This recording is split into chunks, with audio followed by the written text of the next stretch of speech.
ஏக்கண்ணே, உனக்குதான் சம்பளம் வந்துருச்சு, இமெயில் ஒரு ஏசி வாங்கி போட்டாதான் என்ன? இருக்கிற செலவுல இது ஒண்ணுதான் உங்களுக்கு குறைச்சல். நான் கேட்டேன், பையன் இல்லைன்னா சொல்ல போறா, நீ கொடுக்கணும். இங்க நான் ஒரு இருக்கிறது உங்க கண்ணுக்கு தெரியல, அப்ப எனக்கு இமெயில் ஸ்கூட்டி வாங்கிட்டாங்க.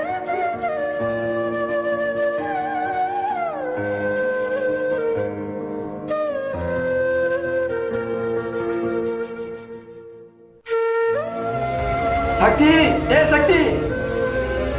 அட, என்ன யார் கூப்பிடுறது? 1500 என் கடனை கட்ட முடியல, உனக்கு எதுக்கு குடும்பம்? கையில வேற காசு இல்லைங்க, ஒரு 2 நாள் பொறுத்துக்கோங்க.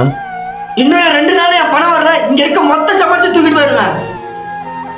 ஒவ்வொரு ஆணும் சம்பாதிக்கும் பணத்தை வீட்டின் ஆசைக்கே செலவழிக்கிறான். ஆண்களையும் மதிப்போம்.